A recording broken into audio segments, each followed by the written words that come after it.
Sergeant is here. Sorry. No, not at all.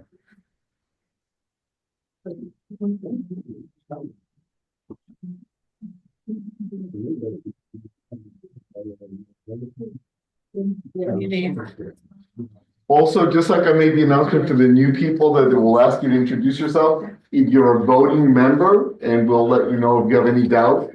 We are gonna have a lot of stuff to vote on tonight because the agency is coming to make presentations, but it's only voting members, and to be a voting member, you have to have attended 5 out of the last 12 meetings. And we know who you are. Is Jamil? Is Jamil here? Is he? Is he online? That's a good question. Yeah, that's true.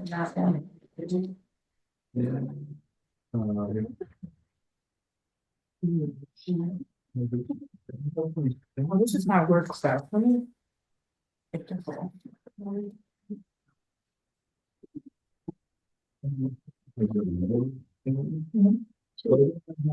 Let's do it. Well, you have Adam pinned for some reason. Yeah, but I can't. Unpin him. I don't see, I don't think I'm in. Don't. You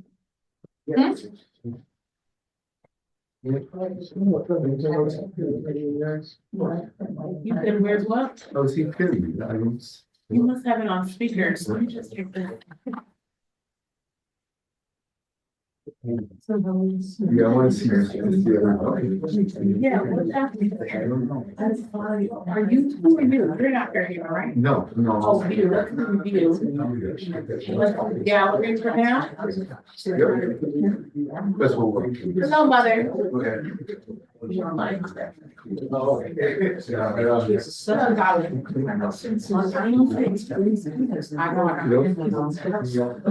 And so he said, who? Okay,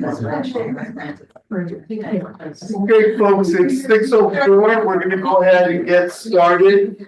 And we'll be checking on whether or not we have quorum. Okay. Good evening, everyone. I'm gonna call this meeting to order. I'm gonna remind folks that we have our house rules. This is the February meeting of the Fairhaven Community Management Team. If you think you're at some other meeting, then you're at the wrong meeting. So our house rules are, we want to stay focused, no fault problem solving. If you're someone who normally stays quiet, step forward, feel free to speak. If you're someone who normally is out there, just remember to give other people a chance. We want to have open, honest conversations in a safe space, listen with open minds, and believe everyone's best intentions.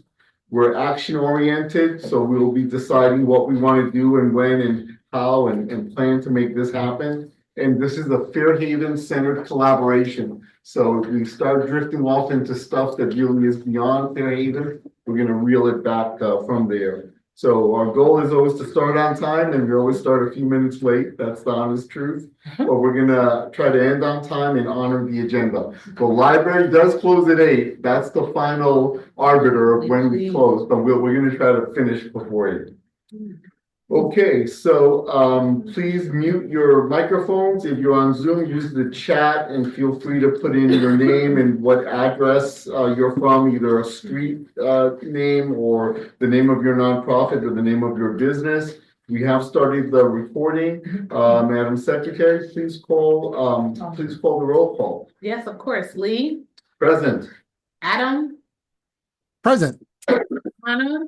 Here. And Jamil, our new treasurer. Is not here. Oh, Okay. okay. So Well, Christina, I'm here. Okay. Have we established quorum? We are one person shy, so. Okay. Sarah just. Oh, Sarah just walked in. Well, then we have quorum. Okay, excellent. Okay, remind people online to use the chat, and I'm gonna just put the chat up So if anyone sees something on the chat that I'm not seeing, well, no, I don't want to do that. What's our group chat with Jamil? Do you know? What's it called? I don't think I named it, Oh, you didn't. but I got the message right now in it. Can you? I can't even find it. Okay. I'm not getting it right here, but you'll. I found it. You got it? Yeah, I got it.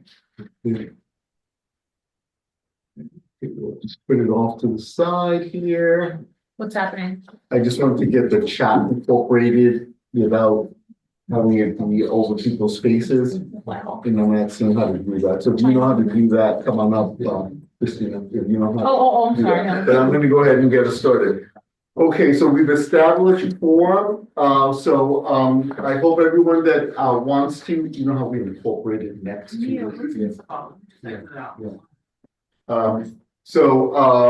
Can I have a motion to approve the minutes of the January meeting? Okay, so that's all. Who's first? Okay, we have a motion to approve the minutes and a second, and we do not we don't need to vote, right? Nope. Just. No, if anyone has a something that they right. want to correct or change or whatever, then we do. But as long as nobody has any Okay. problems with the minutes from last month, then it just goes through. Okay, so everybody's happy with the minutes, everyone that wanted to read them, okay? Okay, excellent, okay, let's move along here, so then we will, move on to the financial report, but our treasurer is not here at the Oh, moment. I think he popped in chat. No, I'm here. I'm here. Yeah, there we go. Excellent, Change it. Yes. so let's, where'd you go? Here he is. Okay, I'm just gonna put you on the big screen, brother. There you go. Our esteemed treasurer, with his report. Please go ahead and report. Yes. So Oh. we so not much change.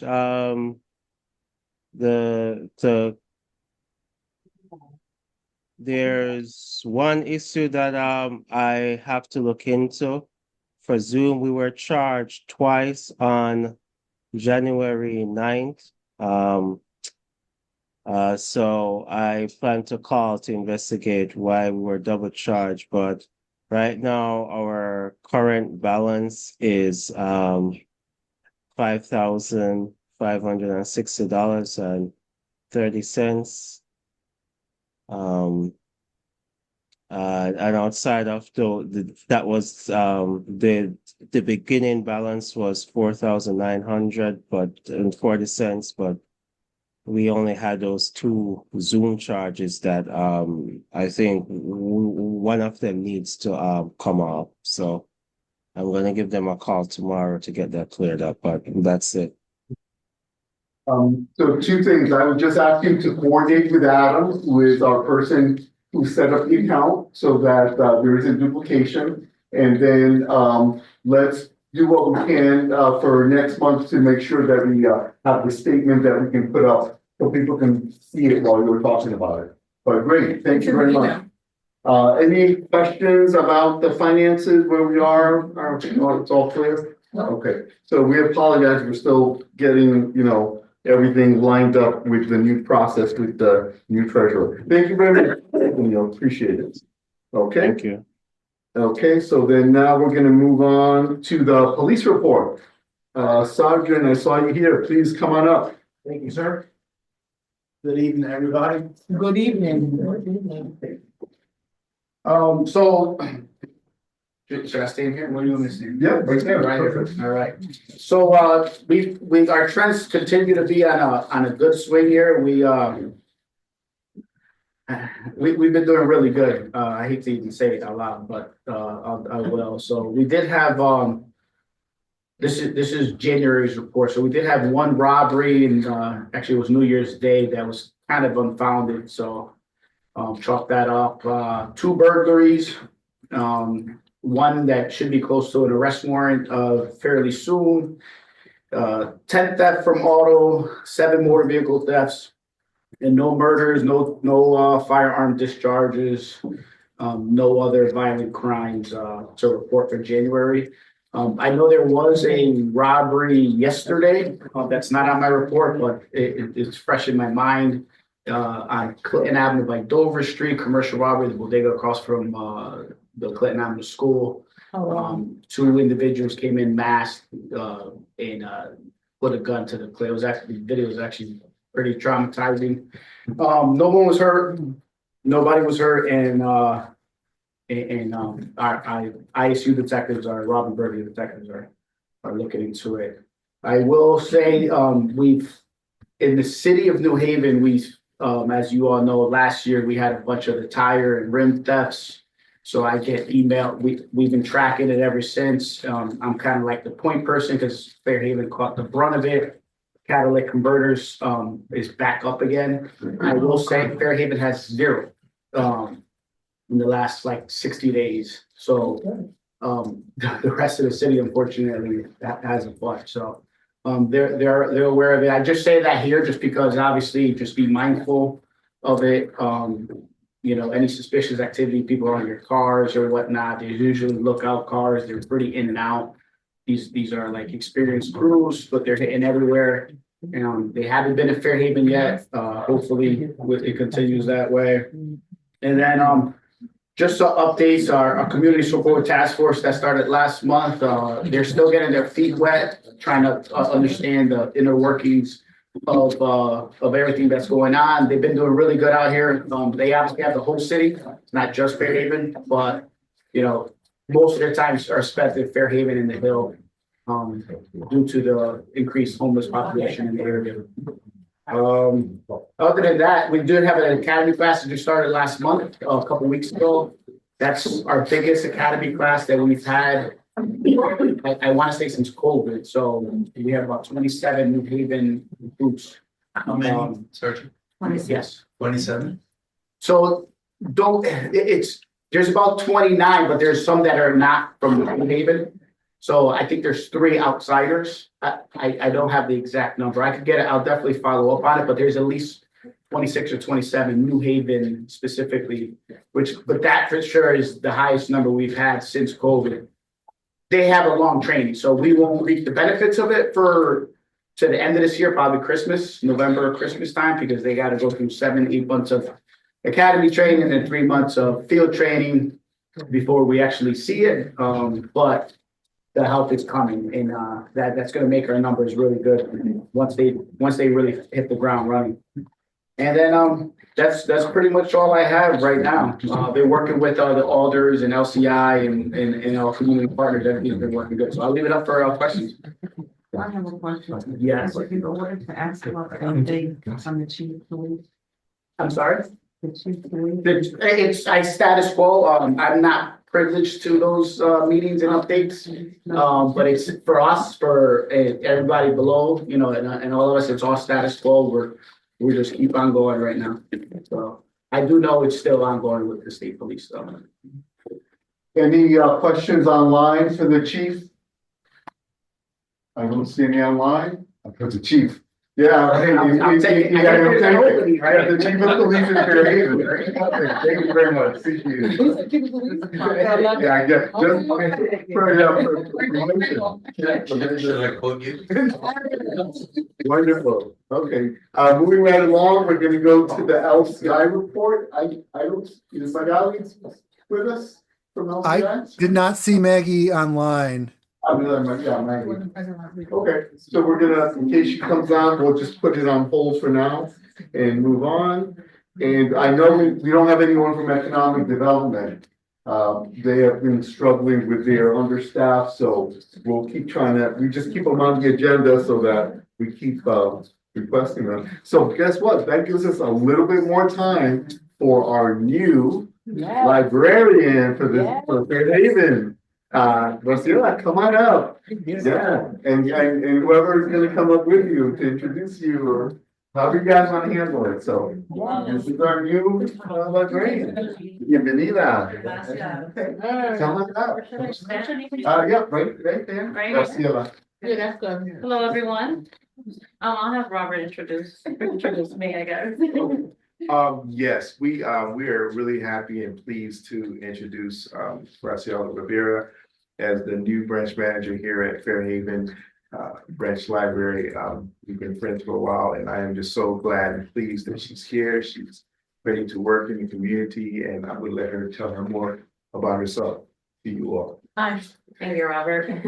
Hi, everyone. Like Robert was saying, I'm Graciela Rivera. I'm the new branch manager here at the Fairhaven branch here at the New Haven Free Public Library. I'm really excited about the opportunity to hit the ground running. Hopefully, as the weather gets better, I want to be out in the community. I want to get to know the business owners, get to know our neighbors, get to know the families, the children. So that's what I'm most excited about right now as I'm still onboarding. But I'm hoping to sit in at these meetings, and I always take these meetings as an opportunity to connect with the community and connect with organizations. This is not my first rodeo. I'm kind of familiar with these kinds of community meetings because I come from Hartford Public Library, and we do something similar called NRZs. The neighborhoods over there have that. So I'm really excited to be here and to sit and listen. I think the first 90 days while I am bored, I'll be keeping my mouth shut most of the time and just listening to you guys, listening to your needs, learning about the resources we have here at Fairhaven, and finding opportunities to collaborate and connect and promote literacy, which I think is extremely important. And yeah, thank you for having me. And I'll share now a little bit about some of the programs we have going on now in February. We're particularly excited as a library system for America 250. We're going to be celebrating this country's 250th anniversary. So we have programming planned system-wide around this big celebration. And there's like little tidbits in here. There's a booklet. These are available for you guys to take home with you. They're on the table there. We also have copies of our flyers for adult programming as well, children's programming as well. And one of the nice things that we have in here is like a little history of all the branches here at New Haven Public Libraries. And one of the connections I noticed on here is that the Fairhaven branch had been closed in 1993 for renovations that were completed in 1996. And it reopened on February 14th of that year. And it included a new opening day book collection built from monetary donations. I really enjoy this fact because that's actually my birthday, February 14th. Oh, So nice. that connection, I was like, okay, I'm really meant to be here. So I really enjoyed that. So check that out.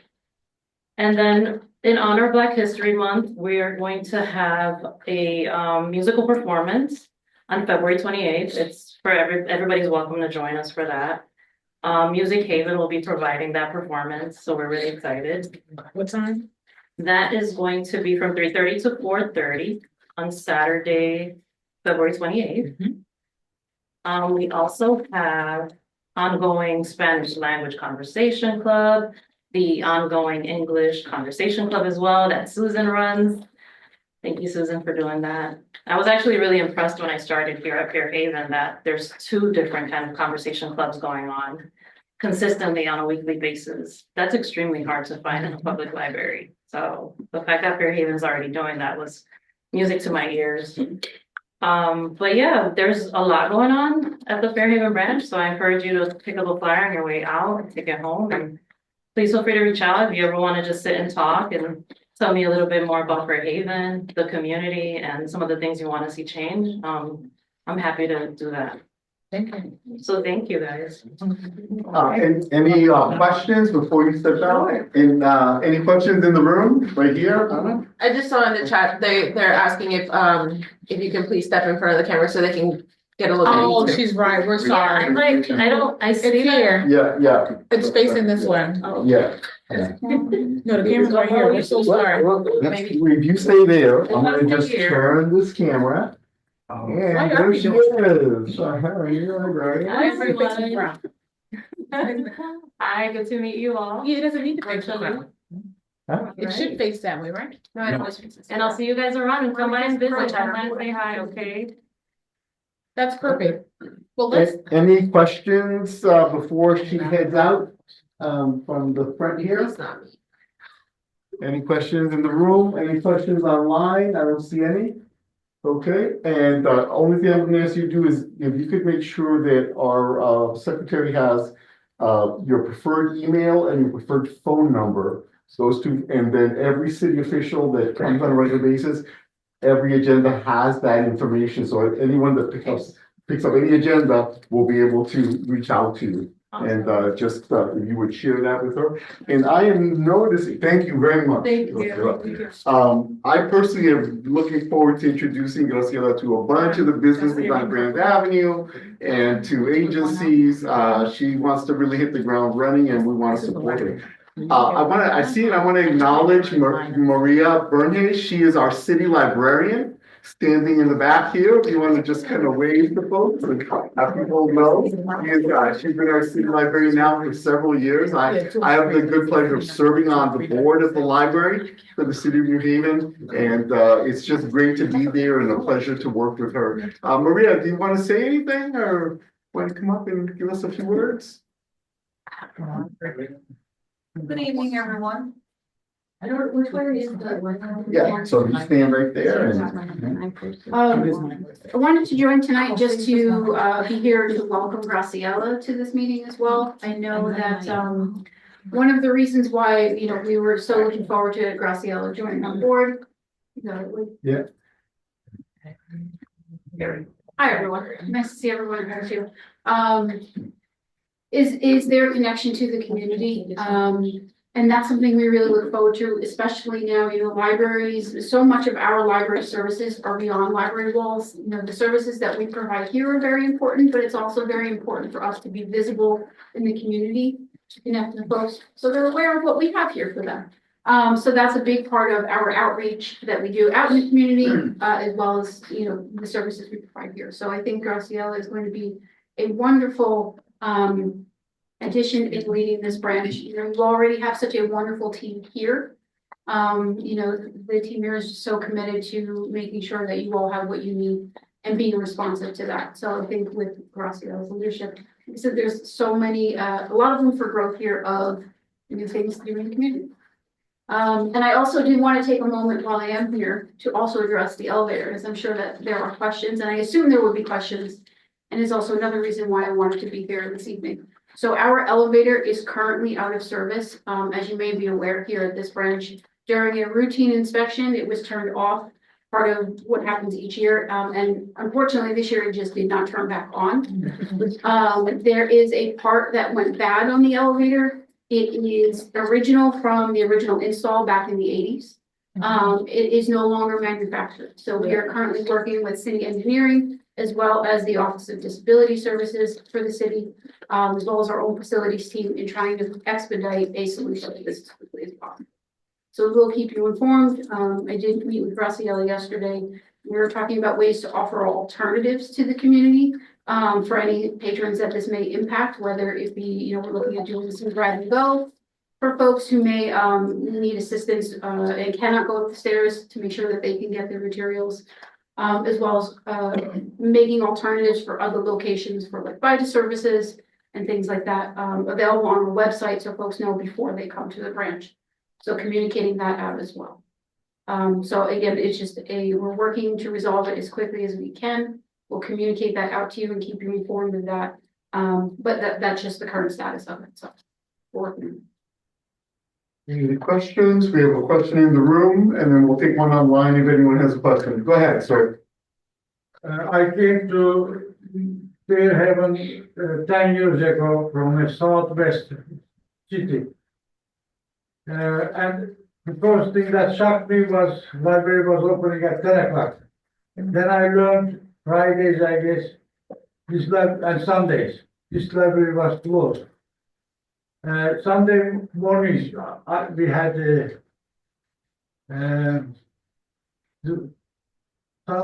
Sunday afternoons, I guess, 10 years. The library was open half a day on Sundays too. Over here, cutting from office hours, like Friday, doesn't make sense to me. Why, what do you do about the hours? So the reason that the neighborhood branches are closed on Fridays is because of our Saturday schedule. So the folks that, we have a limited schedule on Fridays, all of the staff are either off because they're working on Saturdays or they work downtown on that Friday. It's just because of the number of staff we have, because of the hours we have during the week, we're not able to open the neighborhood branches on Fridays in addition to doing Saturdays. So that's why when we're closed Friday here, staff are either at the Ives main branch, which is the only branch that is open on Fridays, or they are off because they work Saturdays. So that is a staffing, it's just, due to staffing, that is why we have that schedule. Is that perfect company? Is that finished business or any development for the hours? More hours? Is that, sorry, is that finished business or or can we change those hours? Is that your question? Can you add more hours? Add more hours.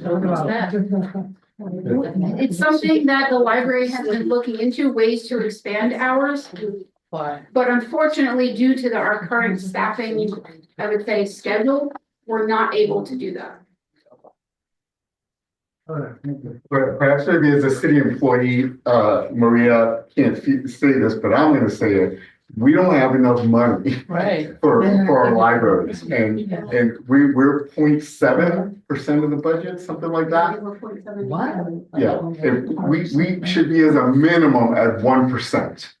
And we lose librarians all the time because the cities around us have a higher budget. So please, when we tell you, Maria tells me, I will tell you that it's time to contact your alders and the mayor because we need to have more money for the library. We're not saying give us 10%, 20% of the budget. Give us like 1% of the budget. And that would allow for the library to be able to hire more people, which is a priority. So, yeah, there's nobody at the library that wants the library to have these hours or less. We all want the library to have more hours. Yes, and I would say that staff definitely continually advocate for Friday hours, especially here because the school is right across the street. So it makes the most sense that, right after school, students come right across. We agree that it makes sense. It's just, this has been the schedule arrangement for a long time because of that Friday, Saturday schedule. So at this time, there isn't another solution for us, unless we're able to get more staff. That's the point. I appreciate you raising that. Yeah. I don't see any questions online, so I thank you very much. Oh, another question. Oh, quick question. Any of the library, well, this library branch in particular, but do any of the other library branches offer like ESL courses or programs for new citizens to learn English? Like Spanish to English or because there's such a great need for it in this community. And schools don't really offer it, and I thought the library might be another place that can be offered. We're certainly looking to expanding. Our main branch used to have a very robust program with the change of literacy volunteers. Not so long ago, we were not able to continue that program. So we are looking for an alternate person that can help us with that, to bring that back online. So we agree, yes. But there isn't currently. You have a program here now. Yes. Yeah. Yeah, so Paul, there is a program here now, twice a week. Oh, that's good. There's two consultation tables. Yeah, apologies. I thought you were asking outside of Fairhaven. Yeah, I think the first month is going right here. Yes. Yeah. Oh, okay. Here's the report, right. Oh, It's, right. Apologies. They're popular. That's right, Sarah. Yeah, Graciela behind you can give you all the. Oh, there's Oh, Thank you. Thank you very much. Thank you all. Appreciate it. Okay. Appreciate you coming down to help us with the welcome. Okay, so moving right along, just want to let you know very quickly that our efforts so far have been failed in our desire to have the new person representing the Civilian Review Board of the police come and meet with us, but we will continue to look to have that person come, the way Jay Wan used to, once a quarter, but we have not been able to establish that relationship. With that said, I am going to then now go ahead and go into the Penrose update, and we do have Carmen here, and I'm gonna put her on really big here. Good evening, everyone. Good evening. Just to introduce myself for those who weren't at the last meeting that I was, which was actually quite a while ago. I'm Carmen Chung. I'm the regional VP for Penrose for the New England region, and I've been with the Strong School project since the kind of RFP stage where the city put the school out to bid for proposals to turn this into more revitalize it and make it actually a vibrant part of the Fairhaven community again. And just as a reminder, what we're doing will be preserving the historic portion of the school that sits right on Grand Avenue. We're going to be rehabbing the interior, turning basically the classrooms into units, and the auditorium space that's on the ground floor that fronts to Grand Avenue will kind of will be maintained as a larger community space. And our goal is to have community groups come utilize that, performance groups come have shows there, and there will be accessible entrance from Grand Avenue created as a part of our renovation. So the historic school will have about 14 units in there, 14 or 15. And then there's a one-story kind of addition in the back of the school that will be demolished. We're building a four-story new construction addition to it. And in that new addition, we're going to be creating the new residential main entrance for the building that will have a lobby with an elevator, with elevators that will serve both the new construction side and make the historic side of the building accessible so that someone can get into elevator and go into a unit that's on the second floor. It's going to be a mix of studios, one bedrooms, and two bedrooms. So it's 5 studios, 44 one bedrooms, and 10 two bedrooms. We have been a bit of a hiatus in terms of coming to these meetings because we've been working in the background in getting all the financing together. And this is kind of a complicated project because of the historic component of it. We have approvals from the State Historic Preservation Office as well as the National Park Service, which is the one that oversees the federal historic program. We have approvals from both of those agencies. We have progressed to construction ready drawings, and those were submitted to the city at the end of last year, and we're going through their review process.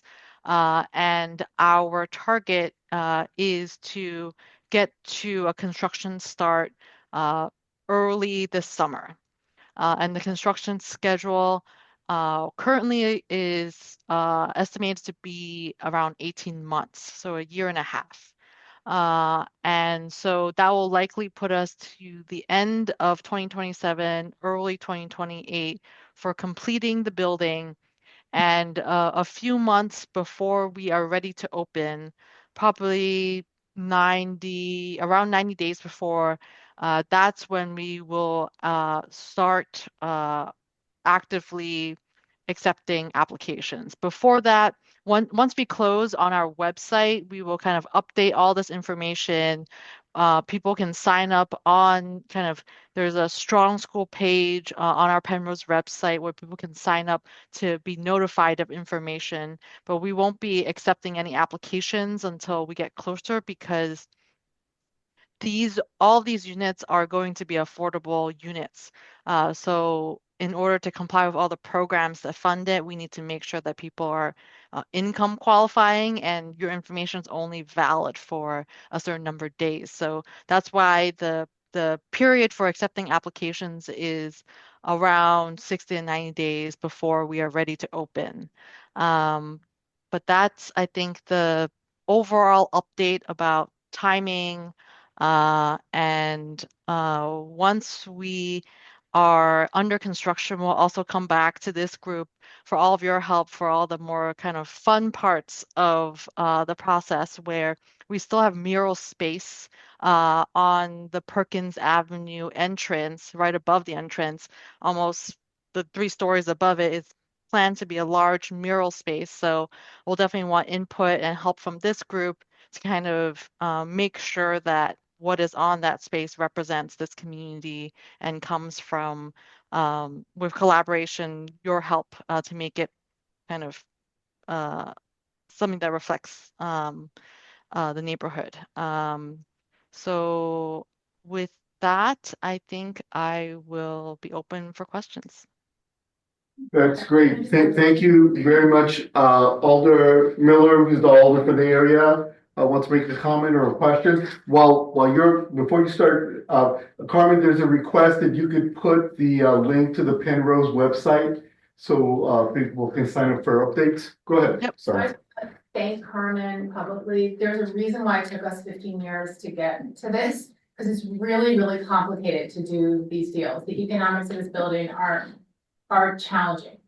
I met Carmen at the walkthrough, like I don't know how many years ago, a long time ago. We were both much younger and had different things going on in our lives. And she has been with us all the way through. And she's now like moved way up in the company, but she has stuck with this project because her heart is really in it. So thank you, Carmen, for being with us throughout this process and bringing it so close to the finish line. You forgot the best part, which is that when it closes, we are going to have a really fun groundbreaking, and everybody is invited to that. And Lee and I, over Christmas, visited a building in Boston that is very similar to, it's much bigger, but it's similar in its mission and in its sort of dynamics to the Strong School. It's absolutely beautiful. It's been open for about 6 months. I mean, we may have to just leave our house and move next door. It's so nice. You know, it's the kind of place that any of us would love to live or have a relative or friend live in. So we are just really, really excited to be neighbors with you very soon. Sarah, I'm glad you think the property's been open for 6 months. It's been open for almost 2 years. Oh, really? Okay, so you look even better. It looks like it's been open for 6 months. Oh, it looks, I agree with Sarah. It looks absolutely beautiful. I'm so excited for this building based on seeing the one in Boston. Any questions or any requests online? I don't see anyone. Let me unpin you. I don't see any hands up online. Any questions? Yes, sir. Hi, how many parking spaces in the lot across Grand Avenue are being allocated to, the Strong School Apartments? Off the top of my head, I think it's around a dozen, maybe 15 all the way at the end, like the last. I need to pull that letter back up, but I think it's around 15. Okay, and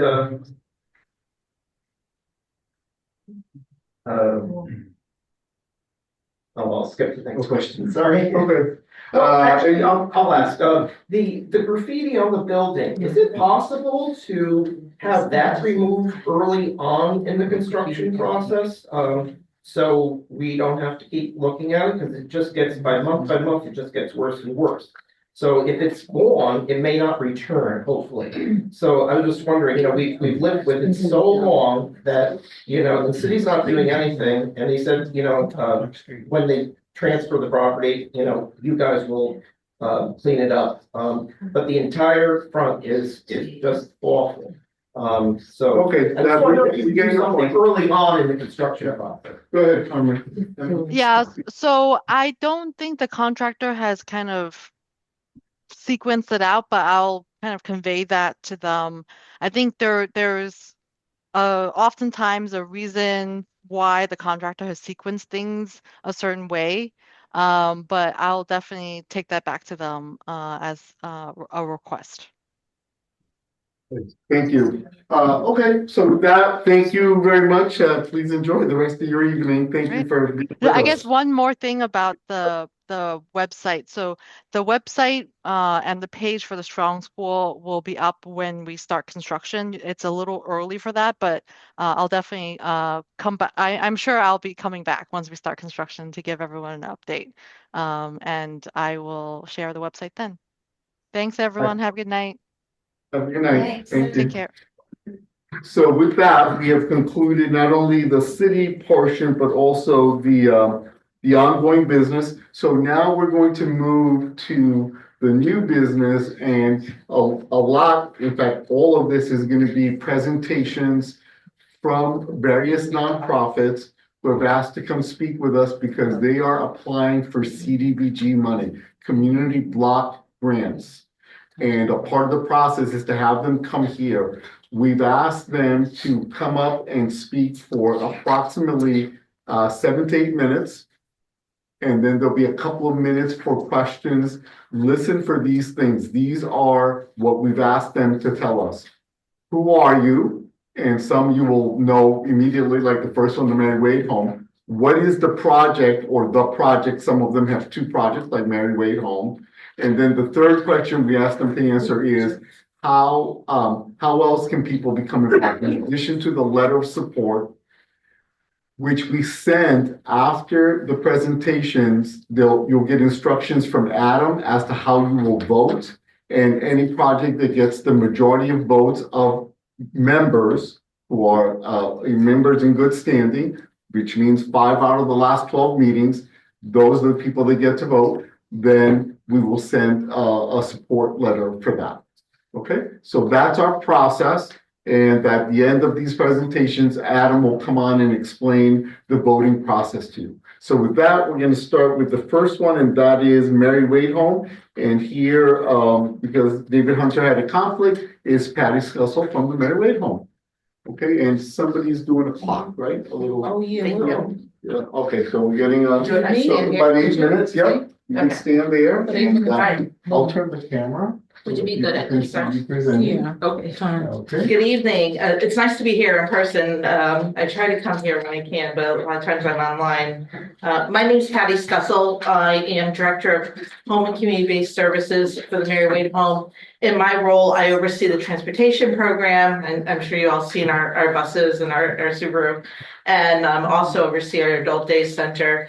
I do extend Mr. Hunter's regrets. Mr. Hunter is a true believer in the Fairhaven community. He's invested so much in New Haven, and I know he wishes he could be here, and he does send his regrets.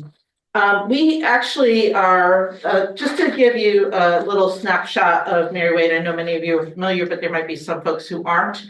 Mary Wade is a full continuum of care right down the street. We have an adult day center, transportation programs. We have a long-term care unit, a short-term care unit. We have a memory care unit. We have assisted living apartments. We also have residential care. And we also have purchased a number of houses on Atwater Street for 55+ housing, where people can rent at below market rate. And as I said, Mr. Hunter really cares about the Fairhaven community, invested a lot of cameras in that area, and try to assist as much as we can.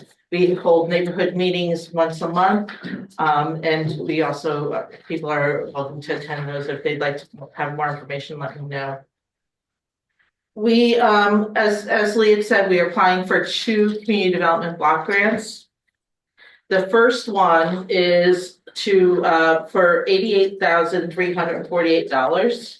It's to replace 26,400 square feet of 15-year-old worn and chipped flooring in our nursing home with new slip-resistant vinyl flooring. So as you can imagine, we get a lot of foot traffic. And just so you know, this is going to be available to everybody. These Right, we're gonna make it, and we're asking Adam if he could put up, in Gmail, we got it. Yes. got a copy of this. So everybody, if you need to read more information, because I'm trying to give you just a quick snapshot, you can look at the handout. We anticipate that this project's gonna impact 8,000 residents, families, staff, and visitors over 15 years. We have an amazing environmental team that keeps our facility clean, and but as you can imagine, things get worn and need to be replaced. So the first community development block grant we are looking for is to replace this flooring again with new antimicrobial slip resistant vinyl flooring. Does anybody have any questions about that? Yes. So is this in the old building? No, this is in the new building. The old building, so the old building, the one that faces Clinton Avenue, that's our Boardman residence. And thank you. So that building is actually going to undergo a renovation soon. We're still working on a capital campaign for that. And that building, for those that don't know, was built in the 1800s, and it's a dorm style living quarters. A lot of people who live in there are on Medicaid. So when we do the renovations, they're all gonna have their own bathrooms and their own their own like living quarters, like an apartment, like the assisted living does across the street. We're very excited about that happening. So yeah, it's for the long-term, short-term care, which is the building that faces Pine Street. Okay. Yeah. And yes, yeah, Is that the total cost of the project or partial cost? that's a partial cost. What's Yeah. the total cost? I don't have that on me. You're the independent, correct? If you'd like, you can speak with Mr. Hunter. I'll make sure he reaches out to you and he can give you even more detail. Thank you. You're welcome.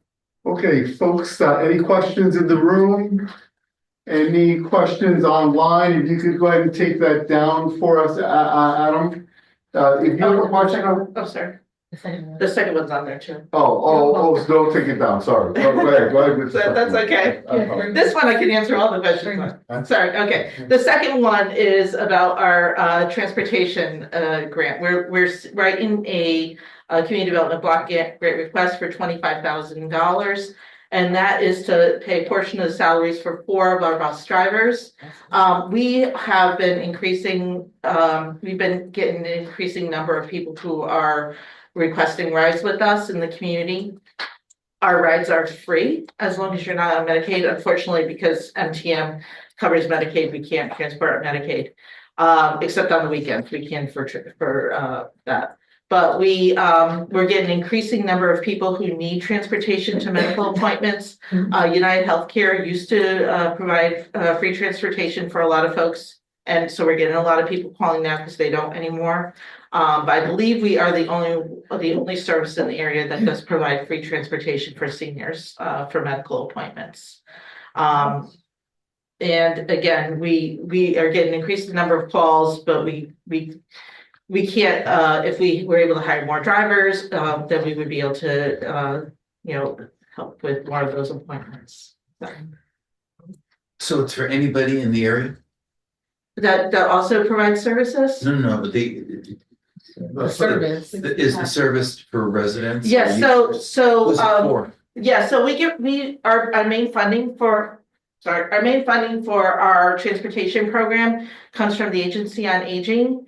We also have gotten a grant in the past from the Merit Fund. And so our grant for the Agency on Aging covers 6 towns: New Haven, East Haven, West Haven, North Haven, Branford, and Hamden. So we can transport anybody in those areas and take them to doctor's appointments in those areas. So does that also mean that if you live in New Haven and your doctor is in Brantford, that you can take people? Yep, we do that all the time.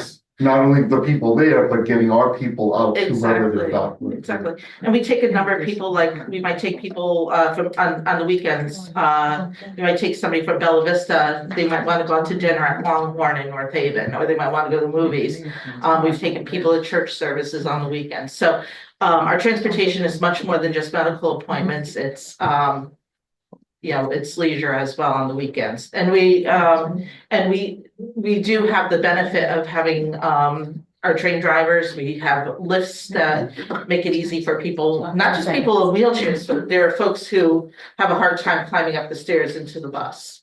So, I'm sorry, I don't want to go over. Yeah. It'll ring, but there is someone that has a hand. I don't know if that. Where's their hand up? Yes, Dee- hi, Denise. hi Lee.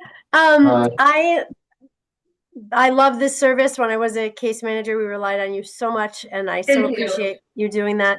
So I'm looking at the fleet of vans. So you have enough vans, you don't have enough humans, and will the humans obviously increase the hours of access and also the ability to be able to help the folks that need the lift, that need the extra hand, that may need a companion to go on? Like how?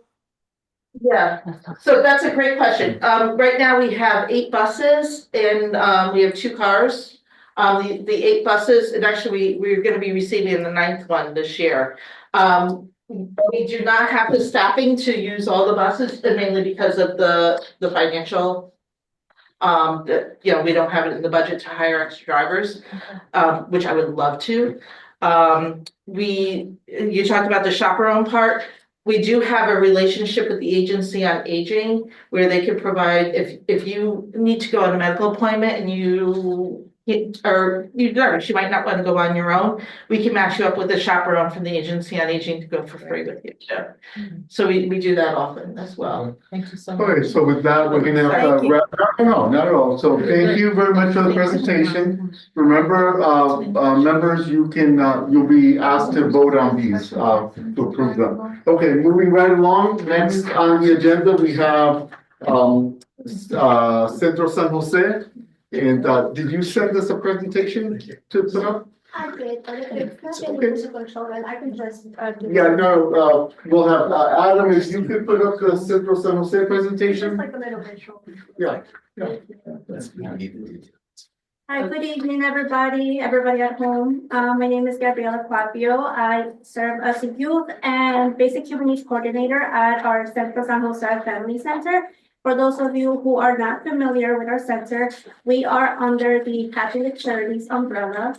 A few of the things that we serve our community with is an early childhood program for children ages 3 to 5. We also have basic human needs services such as our food pantry and our diaper bank, as well as our youth program. A little bit about our youth program, which is my focus for you guys tonight. Our youth program serves as an after-school program for boys and girls ages 13 through 18. We provide academic support, mentoring services, life skills development, as well as volunteering opportunities for high school hours that they require as part of their graduation component. And we also serve sports activities, specifically our basketball. So one of the questions asked about is how is our mission aligned with the Fairhaven's mission? And all I can say is that our commitment to the community and our partnership with the community, we're constantly looking for support from our community because we're here in the heart of Fairhaven. So we our focus is mainly to help our low-income families, provide stability, provide resources for them and for our children to help their developmental growth in such a critical stage of their life, which is, 13 to 18. So we help them keep engaged and keep them off the streets. I'm here today and asking of your support because we are applying for the community block grant program. I think Marie Mormel, which is our grant director for Catholic Charities, is present with us tonight too. We are requesting $40,000, and that is to ensure reinstatement of our youth facilitator. Unfortunately, over the past year, we have experienced some challenges due to lack of funding. Staff changes, staff shorting. We did lose our youth facilitator, which affected us in a way where We lost that sports coach component to our program, which is very important. I have to say that our basketball team was very strong. We had participated in 2 consecutive years. We were champions of the Johnny B Basketball League here in New Haven. We want to get that back up. We know the importance and we know the need of our children have specifically with the sports component of our program.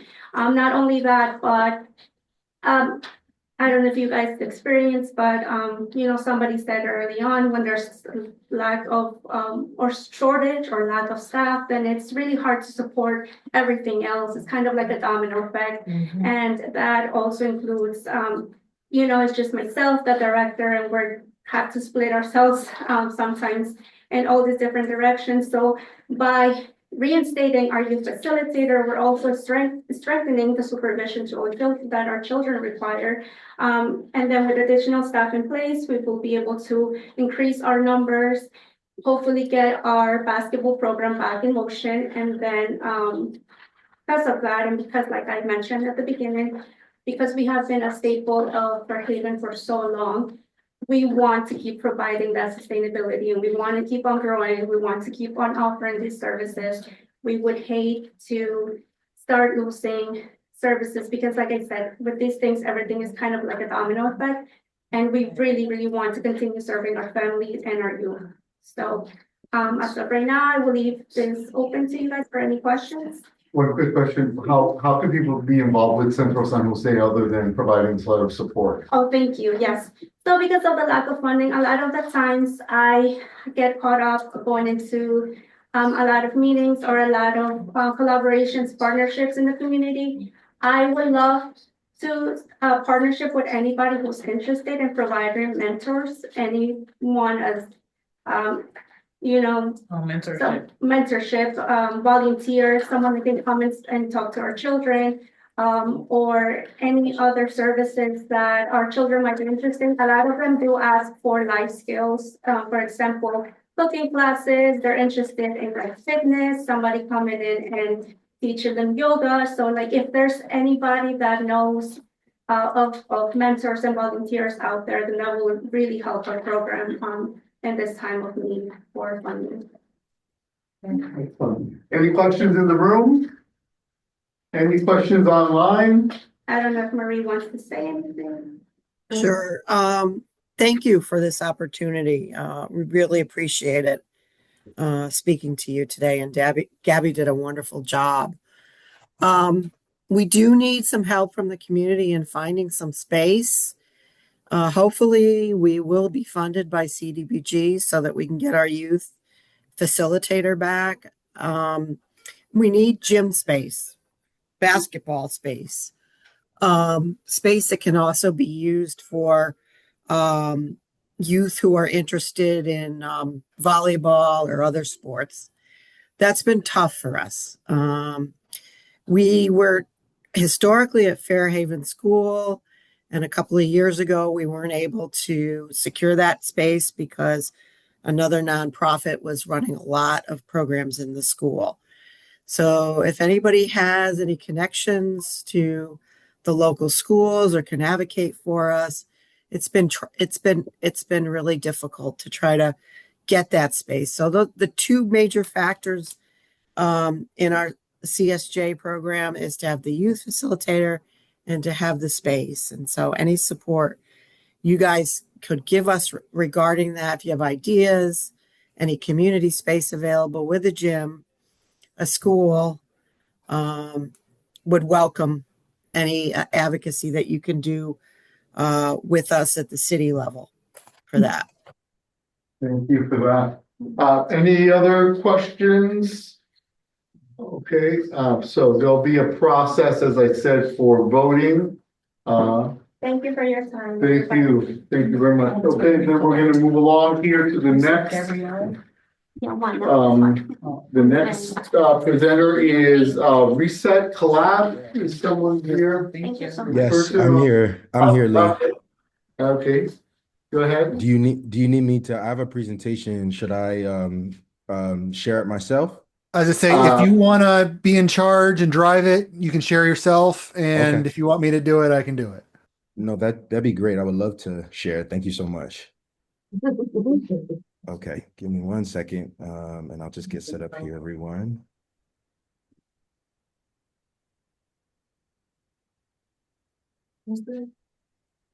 Call that reset. Oh, it's a different name. Okay, that's why I missed it. Yeah. Okay, can everyone see my screen? Yeah. Okay, Yep. great.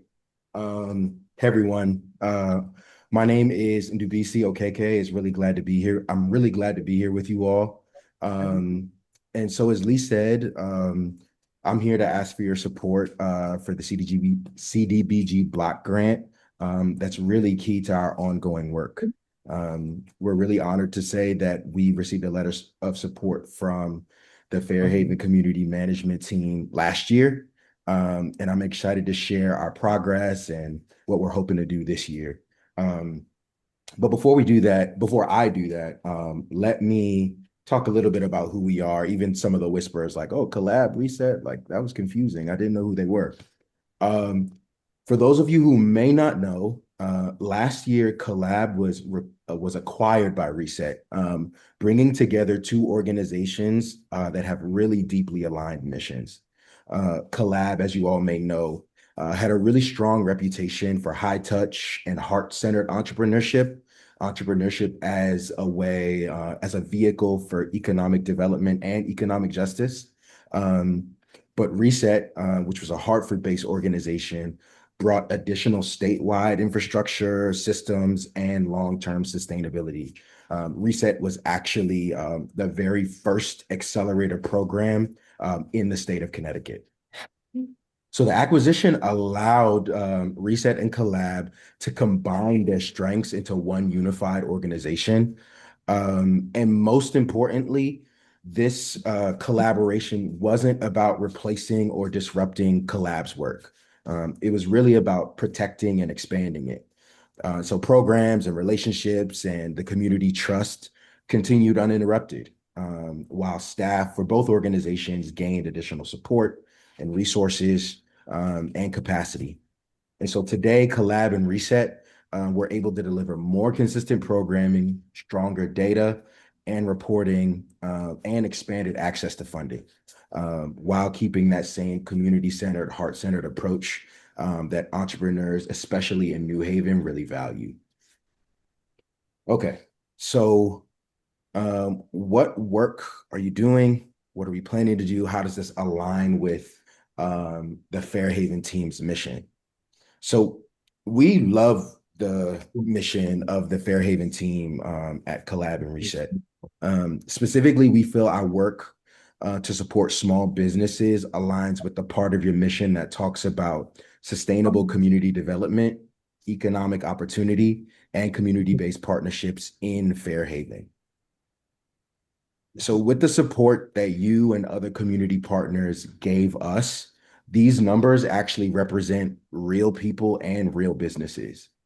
So these are our numbers from 2025. We supported 228 entrepreneurs, helped launch or strengthen 67 businesses, delivered about 2,500 hours of technical assistance, and awarded more than $24,000 in grants directly to entrepreneurs to build their businesses.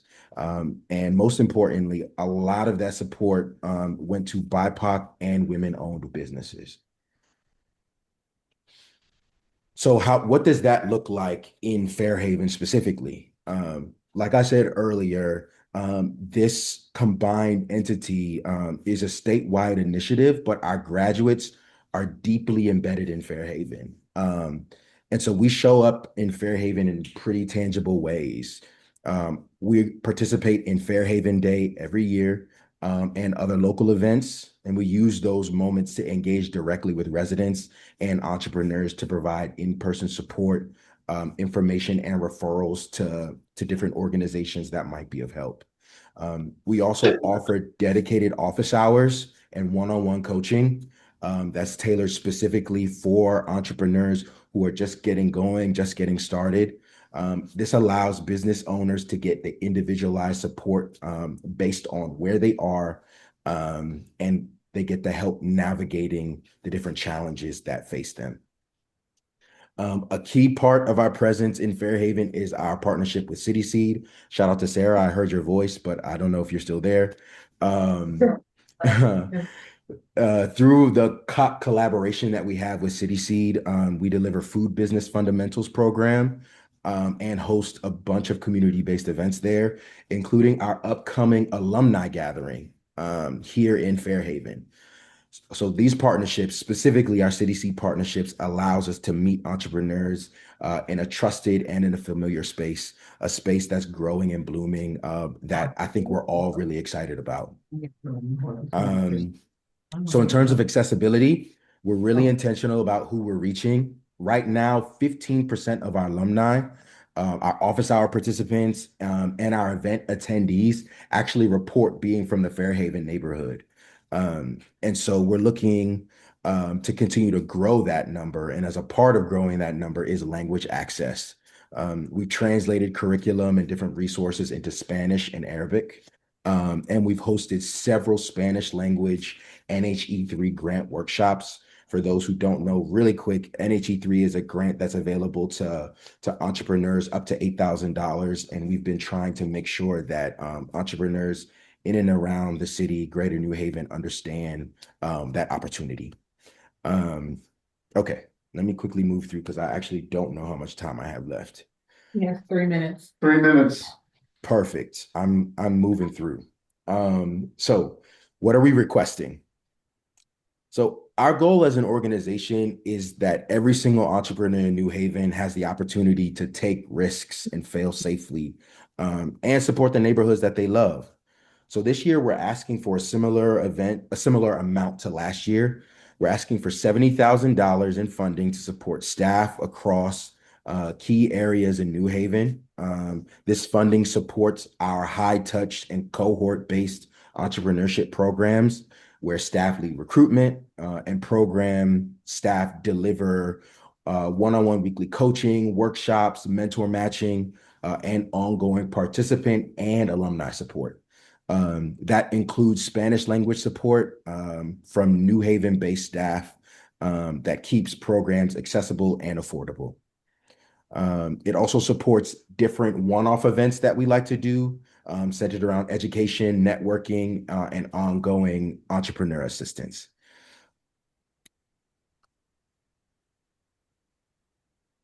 Here are just 3 entrepreneurs that we're really proud to say that we have supported. Peels and Wheels, founded by Domingo Medina, Venezia Pizza, and Samia Collective, but specifically the Tortilleria Samia. These are entrepreneurs that we've had the opportunity to work with over the years that we're really proud of and that we believe represent Fairhaven and what Fairhaven embodies well. And then lastly, beyond providing a letter of support, what are ways that you can support our work? So there are a couple key ways. One is we love event partnerships with different neighborhood groups. We've done pop-up coaching with Junta during one of their vaccine clinics. We've partnered with Iris in the past. We've partnered with the New Haven Free Public Library on an immigrants and entrepreneurship panel, and we would love to do more. So if there's a way that you feel like your work intersects somehow with entrepreneurship, economic development, economic justice, we're really interested in that. Also joining our Access Network. We are built off of a foundation of organizations and individuals who trust the work that we do. And so we have an impact accelerator that is actually recruiting for entrepreneurs right now. And so you can go to our website and see that information, but letting people know, spreading the word that we're here trying to help and grow entrepreneurship in Connecticut, in New Haven, in Fairhaven. And then lastly, we're putting on a major conference called Beyond Business as Usual, where we have the opportunity to think through and think about what it looks like business being for good, whether that be for economic justice and economic development, whether it be for the environment instead of extractive. And we would love your support for that. with your attendance, spreading the word. And as the details are finalized for that, we will be publicizing that widely. Thank you all so much for your work, for the opportunity to share with you all. And I will do my best to answer any questions right now. There's a couple of questions in the chat. Oh, a couple of questions in the chat. Let's start with those. Right on time. Let's see here, Denise. No, Dave says not relevant to the application, wondering what neighborhood has the highest percentage of participants, but then I think you answered it because you said Fairhaven. Okay, And perfect. Dee asked, can you share your contact information here? Yes. I'd love to connect you with our Director of Learning and Talent Development. Yes, I will actually just put my email in the chat. Just if I'm able to see, I would love it. Pro.org. That's me. So feel free, anybody, please feel free, send out email. We'd love to chat, connect. I think I see David and Dahlia have their hand up. Go ahead, David. Yes, we do. Hi. Unless you want to have Dahlia ask the question. There she is.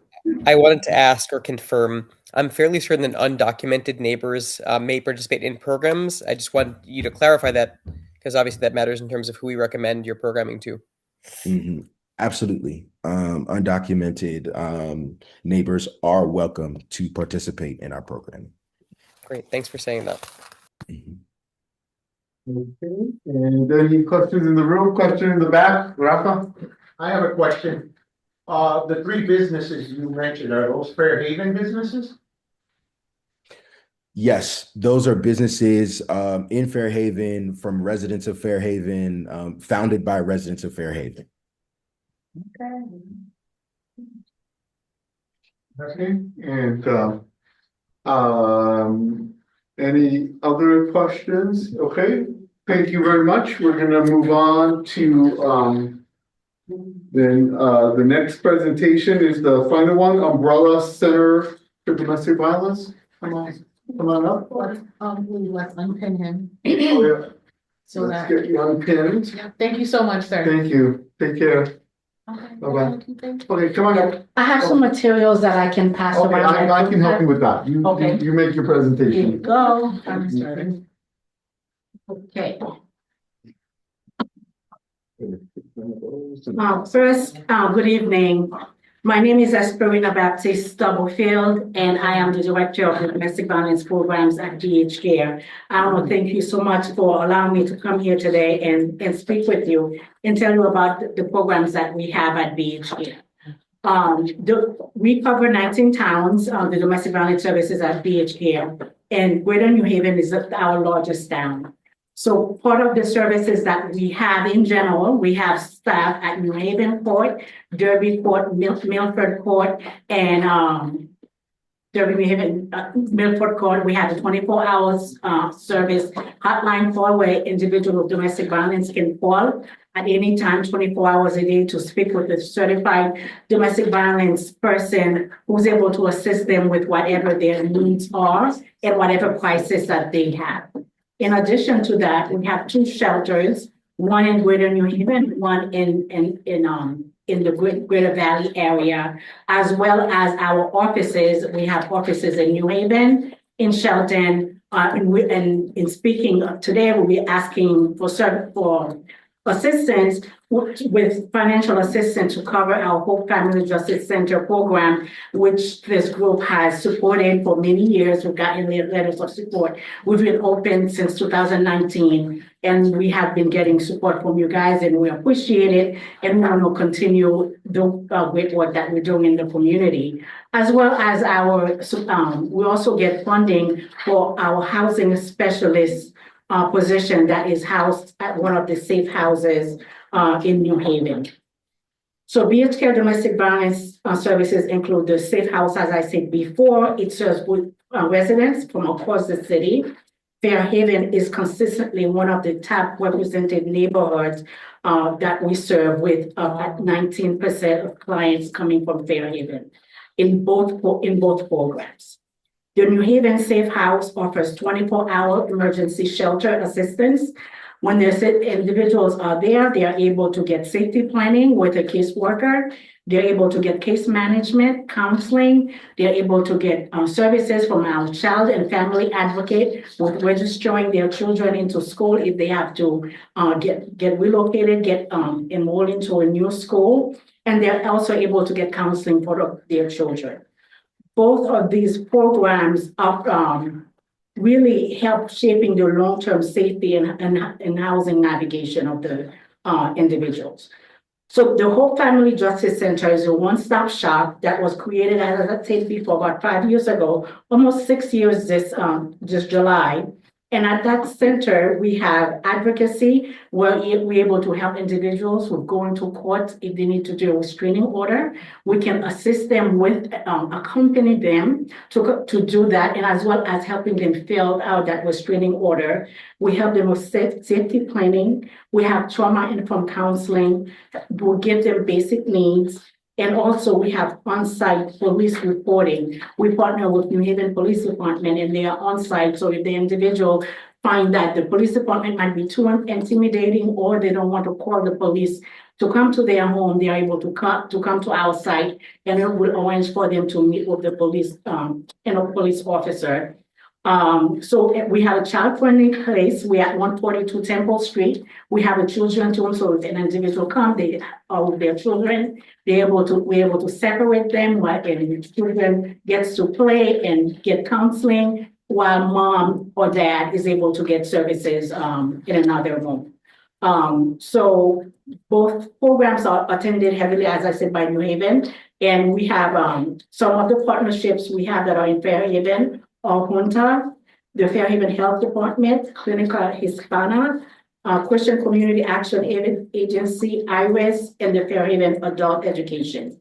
Our programs align with your mission on safety, stabilization, coordinated community support, and public and well-being. So the two grants we're asking for, we're asking for $72,000 from CDBG, $72,102 for our housing specialist. And that person meets with the individuals at the shelter weekly and do case management. And they help them to complete Section 8 application, tell them about open housing options that have waiting lists or that have open applications, and we help them with their VAWA application as well. So individuals who may be in a domestic violence situation, let's say they have Section 8, they qualify to be able to get a recommendation from us and get out of their lease to be safe to go to another apartment if needs be. So we coordinate with landlords for them, we provide them benefit assistance, help them with applying. We ensure that every client has to leave the shelter with a concrete housing plan. So why do we think this is essential? We think this is essential because domestic violence is the leading cause of homelessness for women and children. So 22 to 57 of homeless women cite that domestic violence is the immediate cause of their homelessness. 38% of DV survivors experience homelessness at some point. Survivors are 4 times more likely to experience homelessness than the general population. More than 1/3 of domestic violence victims become homeless after leaving their abusers. So without a housing specialist guiding them, many survivors face only 2 options: to become homeless and be in the street, or return to their home and return to the danger. So the other program is the, how am I doing on time? About a minute and a half. Oh my God, the Whole Family Justice Center, the one-stop shop, that grant is $72,000, $731 that we're asking for help. And we have a lot of partners that coordinate with us to make sure that individuals do not repeat their stories over and over again. It's a one-stop shop. We have Christian Community Action Agency, Sexual Assault, New Haven PD, as I said before.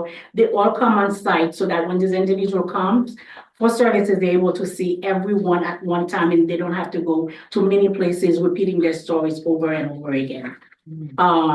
So how you can help. we can present at your meetings, at your jobs, at internet groups, at schools, neighborhood and safety gatherings. You could share with us about landlord and housing contracts that you know of. You can contribute to this to our program by donating clothing or hygiene needs, basic needs for the individual, and really advocate publicly about domestic violence funding. And we have opportunity for people to volunteer and do internship at our program. So thank you so much for your support for both of these critical programs. Together, they form a coordinated safety net for the Fairhaven families, meeting their emergency needs at the Hope Family Justice Center and at the safe houses that we have. Thank you for listening. Thank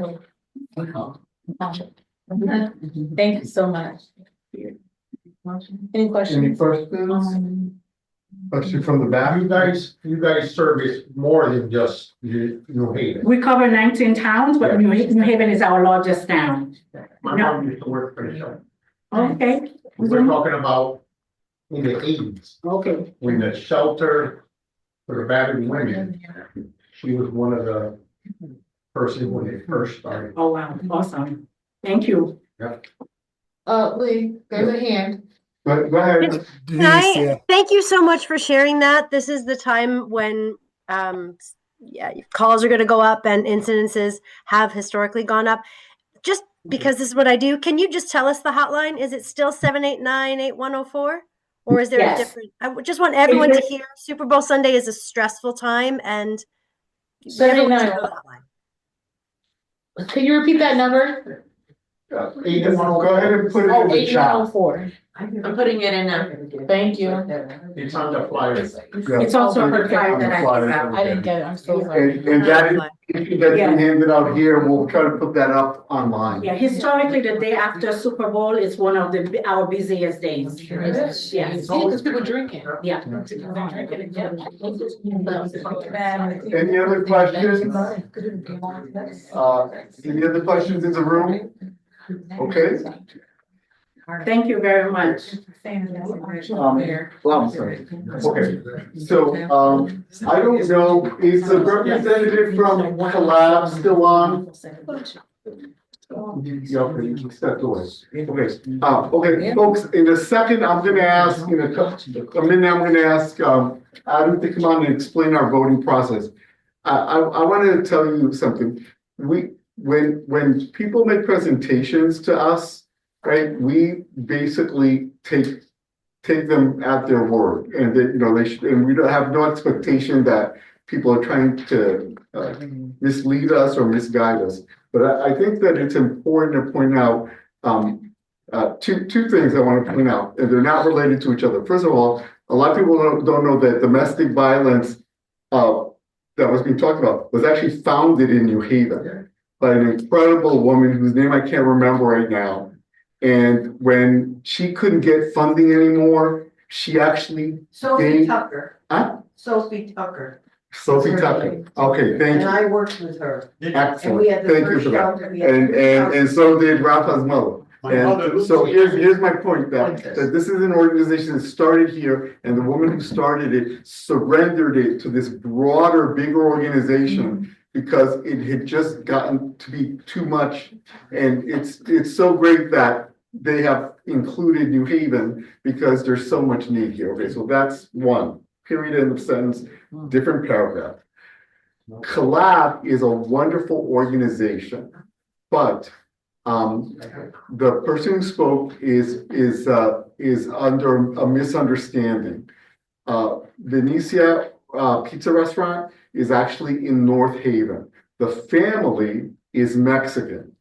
And I don't know if they live here, which could be, and if they do, it could be why he's counting them as here. But just for you to know, it's still, I'll tell you, you gotta have some guts to be a Latino and open up a pizza place in North Haven, because North Haven is predominantly Italian. So my hat goes off to them. Second thing, Heels on Wheels is owned by a friend of mine. He doesn't really own it, it's a nonprofit, but it's a quasi nonprofit. But they're opening, they're securing land behind City Seed. And that's where they're gonna do their processing. That's gonna open up opportunities for jobs here. Because I think he has like 16 people that work for him. It's very manual labor and so on and so forth. And what was the third business he mentioned? Huh? Tortilla, Samaria. The Semilla Collective. Oh, Semilla Collective. The Semilla Collective is a nonprofit. We support them at the Community Foundation. They're setting up a tortilla making company. That company exists and they sell at the farmers market. The majority of people who are associated with them are residents of Fairhaven, but it doesn't have like a physical location here. They sell at the farmers market. And they make tortillas the way they make them in Mexico. They're not like the ones you buy in the supermarket. So I just want you to be clear. And also I want you to be clear. I want to set reasonable expectations here. All of these organizations, they get the money, whether we vote for it or not. It's a political process. What this is an opportunity for you to know what these agencies are doing and how they benefit Fairhaven. Okay, so I just want you to be realistic. The voting for actually giving them money happens with the Board of Alders. So I just want everybody to be clear about that. Right. With that said, Adam, would you so kindly explain the process for voting and who's eligible? Yes, so you can vote on any of these. We will issue a letter of support in favor of any of these programs as long as we have a majority of our voting members agreeing to such thing. You can tell if you're a voting member. It's always on the agendas. It's on our website. You probably know if you're there every week. It's that's you. If you're not quite there every week, maybe you're close to 5 or 6, but you can go online. You can check. You have until Sunday at midnight to register your vote. So if you want to go home and look into any of these programs, get more information, feel free to do so. We don't issue our letters of support until Monday after this meeting. If you don't want to vote online, you can tell Christina, our wonderful secretary right up front. And Christina will relay your vote to me and I'll include it with the online votes. I will be putting the link to this here. I'll share it with you.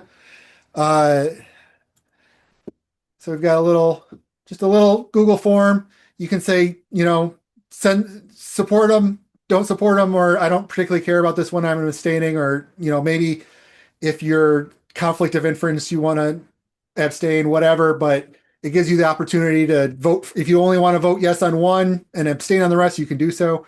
And just put your name in here, and so we can double check that you're a voting member. And yeah, I'll put the link to this right in the chat now. And Sunday at midnight, get your votes in by then. So even if you're here, you can vote online, right? But if you want to take care of it tonight, just come and see Christina. Thank you very much, Adam. Really appreciate that. Okay, so with that, we're gonna now go ahead and move forward to the section executive board. Look on the agenda. This is executive board meeting report. This is the place on the agenda where if a request has come to the management team and it is timely, it must be dealt with before the next meeting, then the executive committee discusses it, votes on it. We only pass things if everyone on the executive committee, 5 out of 5, say yes. If not, if we don't, and we've had this happen where one person says no, then we say, sorry, we can't give the letter. And then at this point in the agenda, we tell you that, we let you know. And that's in an effort to be transparent. Okay, so announcements, we have 2 announcements that are on the agenda. Anna's gonna make both of them. And then if any of you have an announcement, we can give you like 2 minutes to make an announcement. Go ahead, Anna. Alright, so I was taking a look at our calendar for the year to come. in terms of when we hold our meetings. I know that last year we had a lot of conflicting dates, almost back to back. And this year there's only one, and that would be for April 2nd. We know that Thursday, we don't have a holiday, but I think there is some sort of holiday, right? But Thursday. I'm sorry? Holy Thursday. Holy Thursday. Okay. And then there's Good Friday right after. So I'm not sure, we wanted to bring it to you guys and see if that was going to be a conflict for the majority of you, or for us to reschedule maybe possibly to the following week, or if you guys want to move forward with that date to meet. Okay. And just next announcement? Oh, you did. Yeah. I want to know. Oh, any questions about? Or if anyone is having it, if anyone thinks that might be an issue. No? Anyone online? Anyone online, an issue with us meeting the day before Good Friday? I see just not no's, no problem. All right, sounds good. Okay, excellent. Second announcement? Yes, so I'm part of a New Haven Immigrants Coalition. Real quick, do you want me to record this part? It's up to you. You just said no. Okay, I gotcha. Okay, go ahead. Thank you. Adam, if you can please open that for everyone to see.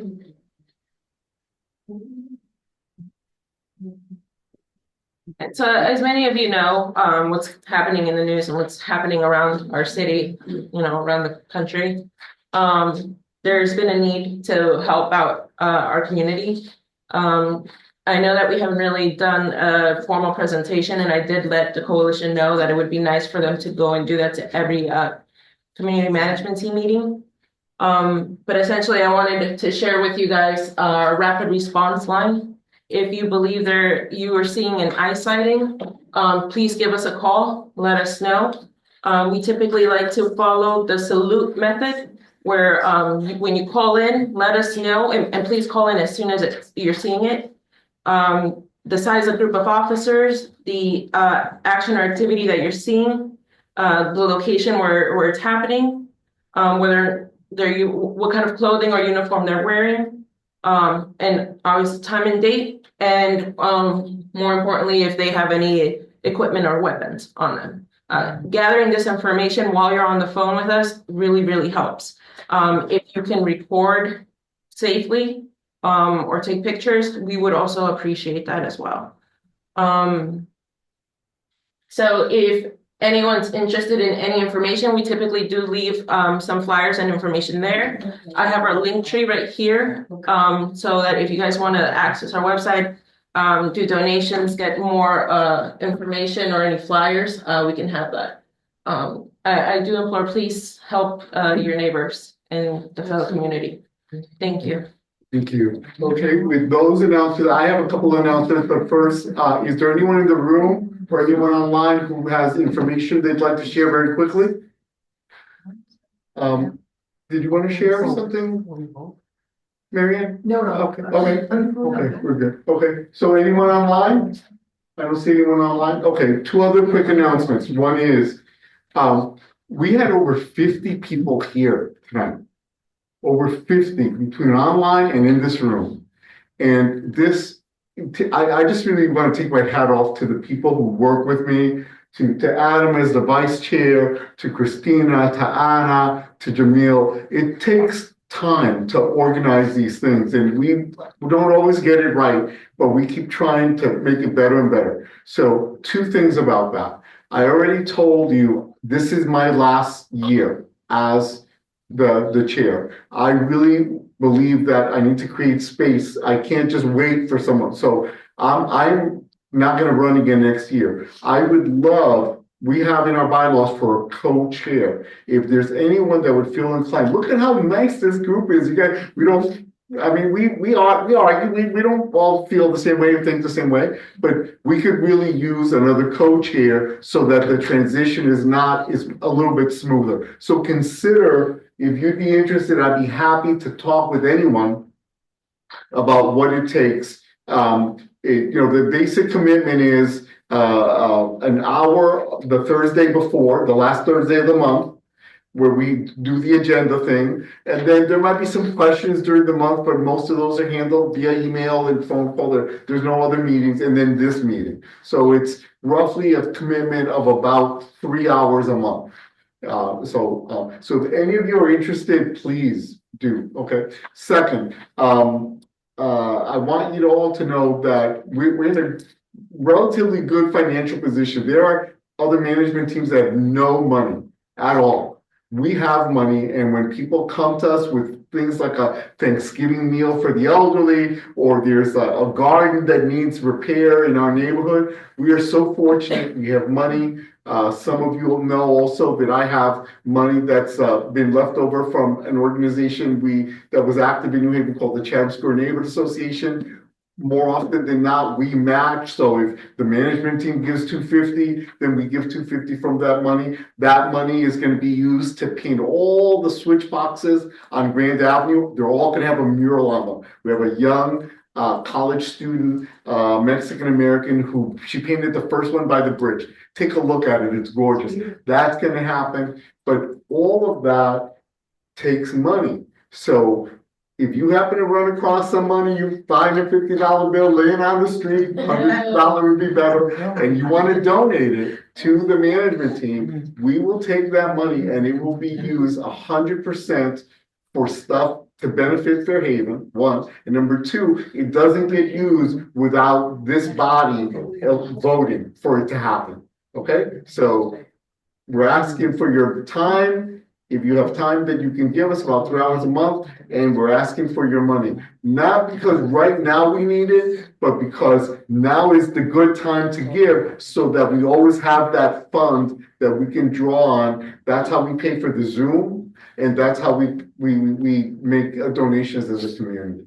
I want to thank you for your time. That's the official commercial. And if there's nothing else, we're going to go through the roll call of alders and see if alders either, I don't think any of the alders are left here, but some of them gave reports. So, Frankie's online. Oh, he is? Frank's online. Yeah. Who's online? Frank. Yeah, Oh, I'm Frank. here. Okay, sorry, but I'm going to call on you in order. So we're going to start. There's a new alder for Ward 8, which is almost all Worcester Square, but there's a little section around John Martinez School. Her name is Mandy Martinelli. If anyone lives in that area and you want to call her and say congratulations and can you come to the management team meeting so we can meet you, that would be great. Her number and email are on the agenda. Second, the next one, Carolyn Tanby Smith. I think, did Carolyn send us a report? If you could read the highlights, please, or what? Okay. So everyone, Carolyn's hoping that we're all staying safe and warm. She has some updates. So she has a snow team of volunteers. During the winter storm, she called out to recruit in her neighborhood, and volunteers showed up with shovels. They shoveled out driveways, stairs, and cars during the storm. They had over 30 people signed up. If you need support with shoveling, please don't hesitate to reach out. Then there's the Iris Run for Refugees. It's coming this Sunday. She's inviting you all to go for a walk, run it, or cheer everyone on. The event is a powerful and moving way of thousands of New Haveners to come together and support our immigrant and refugee neighbors. She has a sign-up link that will include. And she would also like to mention Fairhaven Day is coming up in May. If you would like to be a vendor or host a resource table, she also has a link. Excellent. Thank you very much for that. Next is Alder Anna Festa, Ward 10. She's never come to one of our meetings. If you are a constituent of hers, feel free to call her at this number or email her and encourage her to come. Next is Sarah Miller. She was here, but she had to step out to another meeting. So Anna's going to read her report. So Alder Miller is also talking about Fairhaven Day. She wants to welcome any sponsors or new organizing committee members. If anyone wants to be a part of the committee, you're please welcome to join. If you have any questions, I'm actually part of the committee. Work has started on the Quinnipiac River Park. She put yes in the cold. And then there's renovation of Grand Avenue, that's being finalized and it's being out to bid. It'll start in the first half of this year. And it looks like she's also working with Alder Tammy Smith on legislation to remove barriers for food business licensing so that it's easier to start and run a small business in New Haven. The Board of Alders will have a hearing and it will take place on Thursday, the 26th of this month. And she will circulate a flyer soon. Excellent. Okay. And next, our distinguished alder from Ward 15, Frank Vedenti Jr. Frank, come on up. Hi, guys. Sorry I'm not there. I'm a little under the weather right now. Go ahead, Frankie. As usual, it's really nice to follow Sarah and Caroline because they usually steal a couple of my updates. So I don't have to talk about next month. We're going to start from 16 and work our way back down. How about yeah, right. Listen, I'm just happy there's other alders in the room. But no, all kidding aside, it's really nice to have them around. Let me start by welcoming the new alders, especially Mildred and Magda. I'm really excited about what's to come from this team. The ideas are exploding.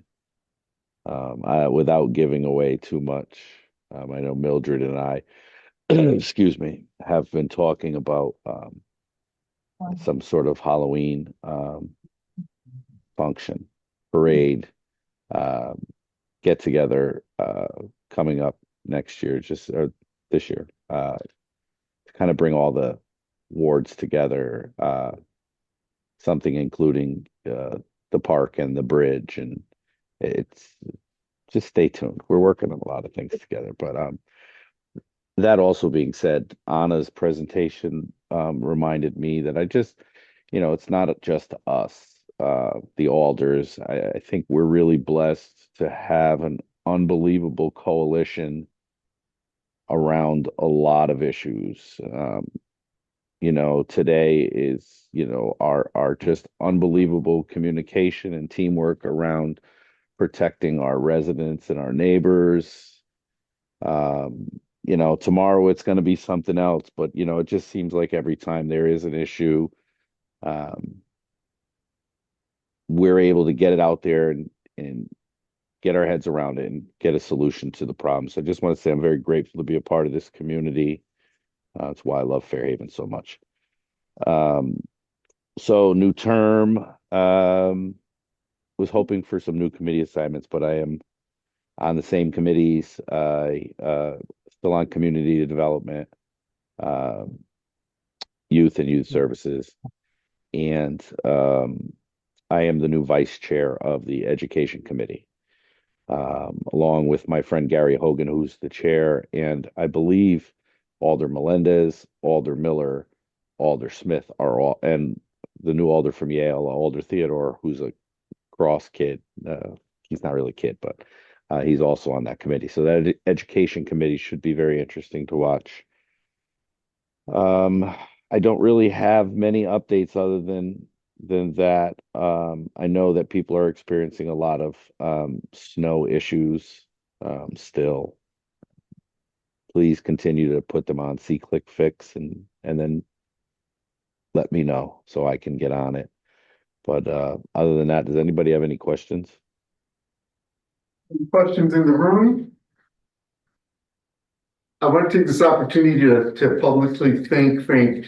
I know for a fact that he's going around at the appointed time when businesses like liquor stores and bodegas should be closing by law.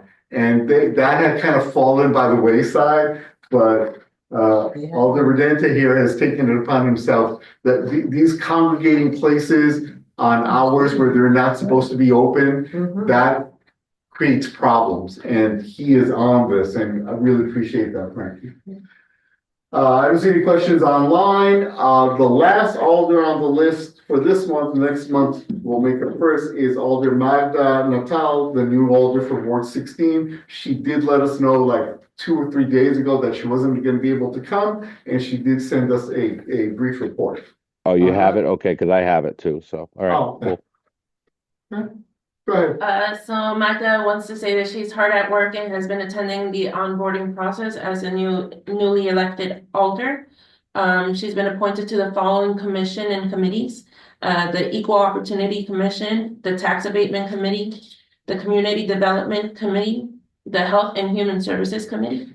Her phone is on and working now, so please feel free to reach out if you have any questions or concerns. Okay.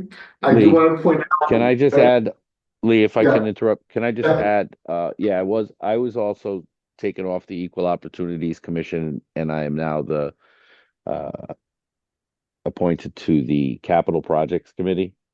And also I am still the aldermanic representative to the Civilian Review Board. And I had a question. Did you ever hear from Ebony? Did she ever come to her presentation? I logged on a little late. Yeah, no, she did not. I was actually just had on my agenda to ask you if you would reach out to her. We'd love to at least meet her. It's not mandatory she come to our meetings, but if she could at least just come and so that we could put a name with a face or face Yeah, with a can we name. connect? Let's connect offline and can we put it in an email form and send it directly to her CRB email? Absolutely, absolutely. Yeah, let's do that. I know a Request lot of the CRB members secretary, are. correspondence secretary, let's draft something and we'll send it. Perfect. We'll Thank you, talk Lee. with you, Frank. We'll talk with you and then we'll send it. It's just Okay, really important when something happens that before that thing happens, you have that relationship with the people from there. Thank you very much for that, Frankie. Okay, we have now come to that portion of our meeting where it's time to say goodbye, almost. So we, I know you all hate to leave. I mean, I love the fact that we have so many people that are so committed. Oh, I did want to point out in the announcement, Reverend Val did put Upon This Rock Warming Center is now open 24/7 at 882 Grand Avenue. They have to go around to the back door. If any of you have not seen, you know that shelter down by the housing projects on the right-hand side when you're doing down Grand Avenue? That place, thanks to Pastor Val. Pastor Val, are you still on? No, That was only 9 minutes ago. Yeah, that place is now amazing. The respect they show people and also the service that they provide is over the top good. It's a model for anybody, anywhere that is sheltering people who are homeless. I encourage you to visit and to get to know Pastor Val. Her church also runs a daycare center, and I have not been to it, but if she treats those kids half as well as she treats these homeless men, they're in good hands. Okay, so Lee, can I say something real quick before we adjourn? Sure. Okay. I have known Pastor Washington, God, longer than I'd like to admit. As a Board of Ed employee, I've had a lot of her children as students, and you don't get much better than her. There are not too many people that are better than her. I mean, she is the salt of the earth, and if you haven't met her, go meet her. Go meet her. She's amazing. So I just wanted to add that. Sure, thank you very much. And also, Pastor Bell was asking about being able to come present for their CDBG. That will be next month. We'll have a few more CDBG. Okay, can I have a motion to adjourn the meeting, which needs to be seconded, and then we don't need to vote. Rafa made the motion. I saw Patty seconded. We are adjourned. We will see you next month. All right. See everyone next. If you want to give money or if you want to be co-chair of the manager. Yeah. Okay. We're all